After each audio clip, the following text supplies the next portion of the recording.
Everybody, thanks for tuning into Weekly Wi-Fi. Another episode here, just taking a look inside on the PlexiDrone X8 arms. Got the teardown, be going through that. So appreciate you guys tuning in, and stay tuned. All right, guys, thanks for checking back in. Finally got around to doing the PlexiDrone X8 Arm teardown.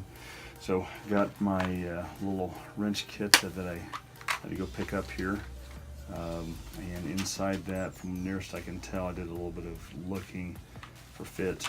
It's a 0.05 hex, and then the T6 on that are the two that I can tell. And we'll have to see how the rest of the process goes. But I'll start with the T6 to start with here. Hopefully we can get in there. But all right, anyway, so here's the arm backer box that we had from before. See that? Set this to the back. Get out the arm here. We'll set the rest of this to the back side for now. All right, my bits and pieces. So first thing you see is there's a rubber section that's here, and it looks like it's just bonded down. So I hopefully can just peel this off both sides. I'll work that from one side to the next. Let's see how that goes. That's pulling free. So very well bonded, and you can see there's a few blanks that it does go into from that side. So like I said, I may edit some of this out so you don't see me struggling. But as far as tack and stick down, it really does have a good bond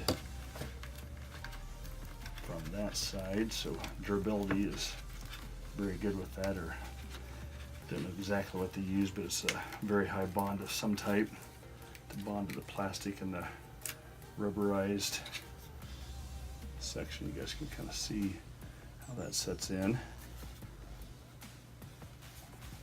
Alright, so I believe around the outside from what I had, these should be the T6s. Get those apart. Let me take a look and see what we have inside from that aspect.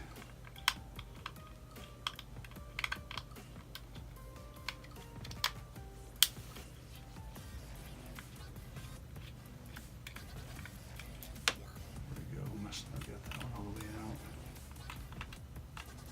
out. There we go. So we've got a total of, looks like 5 T6s that go around on this.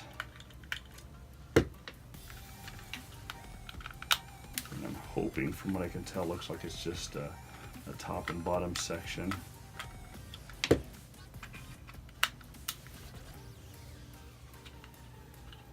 It's there. There's that. Change out my bits here. And I hope this is close enough to go on these. It looks like I'm good.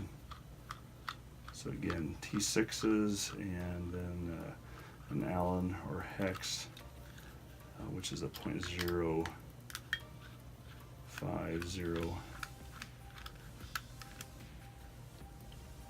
that side. I don't know for sure, since I'm doing this, give a little bit of background on the way I was able to meet up with the guys on the PlexiDrone.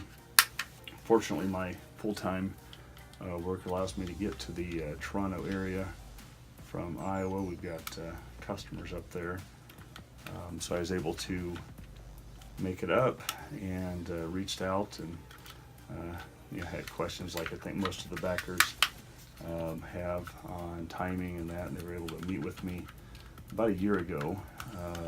Just briefly got to see a prototype of the drone, Hopefully I got this apart enough. I can't quite get the screw out, so maybe I've not gotten far enough into the threads. But so they were able to meet with me, and that was good. And then I had a chance to go back up again, met with them, and got to see a later stage of the development. And that's when I had asked the status, and they said that I was, and I have done an NDA and was able to get this first shipment in, and then working with them on what I can and can't show until it's fully released. But they said that I could do the teardown, and it's kind of where I'm at. So happy that I can kind of show that for you guys.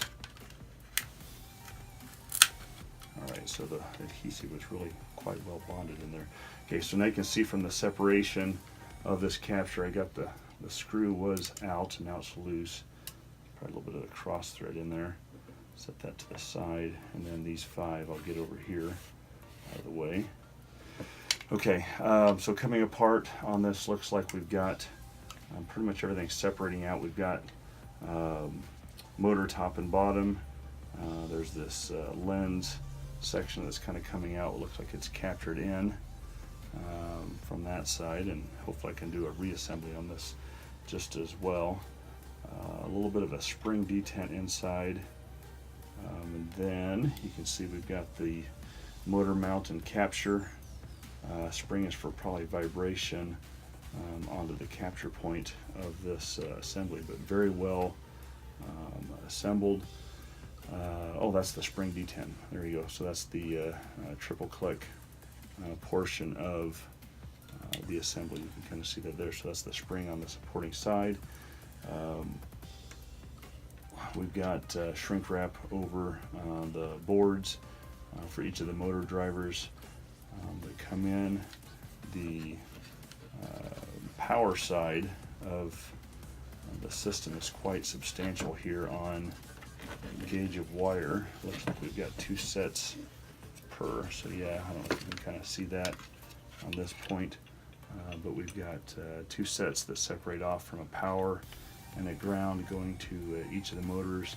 Then you've got the data in the center, but this is the this looks to be a modified, I think they talked about this as far as a military grade connector with the data channel in the center, and then the load circuits on the outside. Looks like they go through and have the control drivers in for each motor set that is there. Very nice structure and capture on that from the motor pairs, but then the light structure with the diodes crossed for indicator and feedback. Very nice. I think this should be a symmetrical piece, at least it looks that way. So yeah, I shouldn't have any problem on reassembly. But yeah, very good solid structure, and then the stress supports. But anyway, okay, I'm going to take this on out if I can, or at least look under. It looks to be a mirror image from that side through. Hopefully that's good enough. You guys can get a look at this. I'll try to do some close-ups at the end of the video from that side. But yeah, very solid structure, the way that captures in. Then the mounting, so the way that captures in, we've got the spring. It's there in the center. Looks like it's captures nice and solid around the arm. From a strength standpoint, and then the motors themselves being separate control for the thrust. But I plan to go through and I've asked for a structure to capture here. I'll clamp in. I'm going to see what kind of deflection I can get on this arm, which is very strong at this point. If I got all that back together, it may not look as nice with the overmold. If I can get that back on, I'll see what I can do as far as loading that up, how much pull force can actually handle, which is quite substantial just from a flex on this. But okay, well, that's about it from the teardown that I can see without trying to totally destroy these structures, but it looks fairly simplistic as far as the design, but to go together and be strong and rigid like that, power delivery that's inside, very clean circuit board, connections, the heat shrink around on the different points for strain relief. I can tell it definitely had a few revisions to go through to get to this point. But yeah, feel free to comment. I may do a follow-up later on this to dig in based on what questions come back. But like I said, the next thing that I would like to do is to go in and actually do a deflection and a strength test on the structure, and see what I can come up with on that. But again, it's been a nice journey. Hopefully this is information that would be beneficial to the general backer and consumer base for this. Hopefully timing wise, they'll be releasing more, and I can do more of this as more of the drone becomes available. But anyway, yeah, so like, comment, share. Again, I wish I had the full drone, but this is what we've got at this point. I'll try to give as much information as I can as they're releasing it. Check back in also. I'll be posting up on the OneWheel XR. I got that put together. I've got to do a little bit more editing on it, but that's a fun ride. I haven't tested out the max distance on this, but very interesting device as well. So loving the tech. Appreciate the subscribes. Anyway, thanks guys. We'll be in touch. Thanks. Bye. All right, everybody. Glad you tuned in. Hope you liked the review of the X8 Arm Teardown. Stay tuned to check back in for the OneWheel XR unboxing and first impressions. See you next time on Weekly Wi-Fi. That they've changed.